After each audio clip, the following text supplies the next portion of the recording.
questão da direção perigosa, nós temos a infração de trânsito, e temos o aspecto penal, quando se instaura o procedimento de ação penal em decorrência do, do fenômeno da direção perigosa. Os tribunais de alçada criminal de São Paulo, quanto de Minas Gerais, têm julgado no sentido, visualizando aqui a jurisprudência, que não tem como você sustentar ou requerer o afastamento da culpabilidade quando você tem o fato, né? O ato da direção perigosa. Tá? Então você tem uma situação que pode envolver lesão corporal grave, você tem até mesmo uma questão de homicídio, né? De qualquer maneira, quando estiver em proteção do bem jurídico, ações que invoquem a direção perigosa no aspecto penal, temos que tomar sempre o cuidado de que, ainda que a jurisprudência dominante ela não exime o réu da culpabilidade, não admite a eximente de culpabilidade, em consequência acaba ocorrendo a condenação e a culpa fica caracterizada na ação penal. Temos dois fenômenos aqui importantes para o advogado ou o próprio réu que está analisando o seu caso, ou o advogado que está atuando. Duas coisas que eu acho particularmente importante se ater. Primeiro, na questão da prova. Porque, veja, muitas vezes o fenômeno da direção perigosa ela é tão somente se tem um auto de infração e as alegações da autoridade policial que esteve no local, dos fatos, enfim.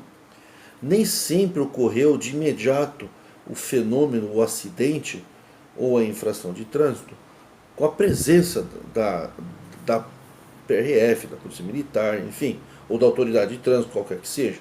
Nem sempre ela ocorreu visivelmente ao agente de trânsito. Muitas vezes o agente chegou depois. Claro que ele vai levantar uma série de declarações e precisaria ver muito bem ter analisado essa questão, baseada em que teve essa caracterização da direção perigosa. Se foi o agente de trânsito que viu ou foi baseado em depoimentos, geralmente da vítima, uma vítima de acidente de trânsito gravíssimo, um homicídio, ou uma lesão corporal grave, gravíssima, enfim. Nós temos que analisar a questão da prova, que a alegação, né, da vítima, ela em tese cabe uma discussão. Geralmente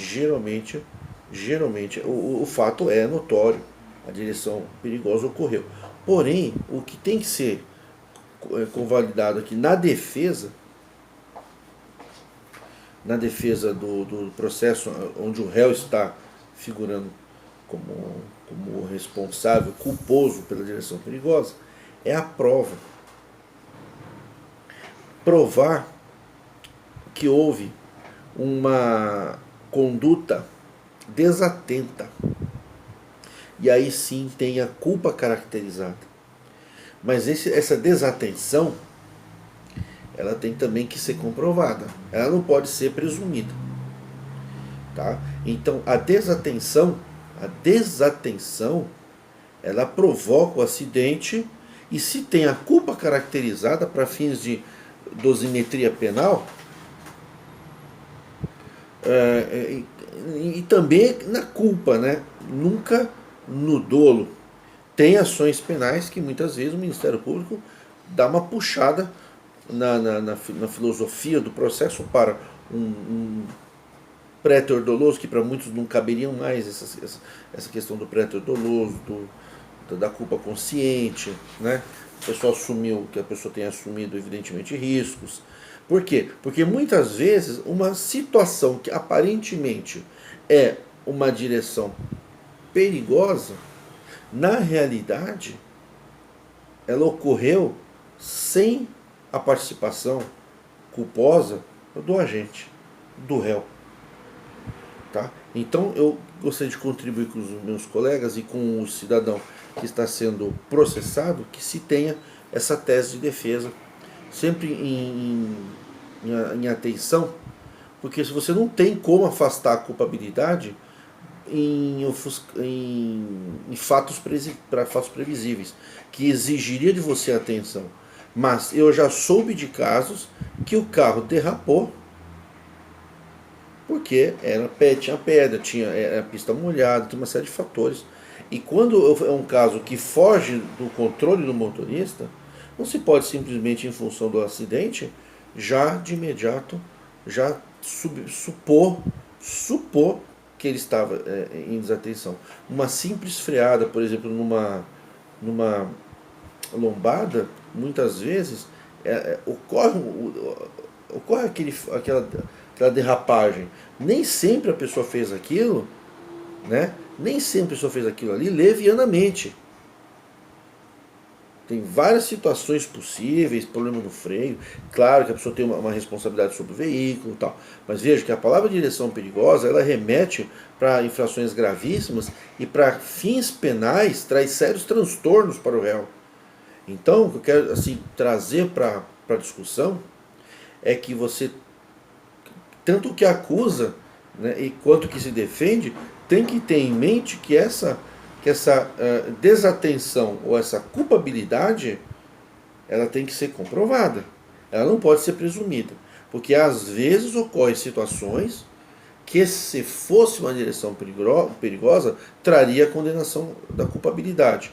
Mas muitas vezes é um caso que foge do controle do motorista. Isso ocorre. Pode ter ocorrido um problema mecânico no veículo,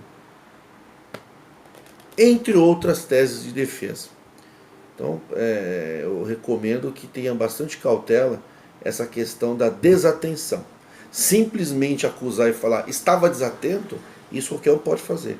Eu quero ver trazer aos autos do processo prova contundente. Porque de fato, às vezes a pessoa está passando a 120 por hora num local que é a 60 por hora, não tem como afastar a culpabilidade, é óbvio.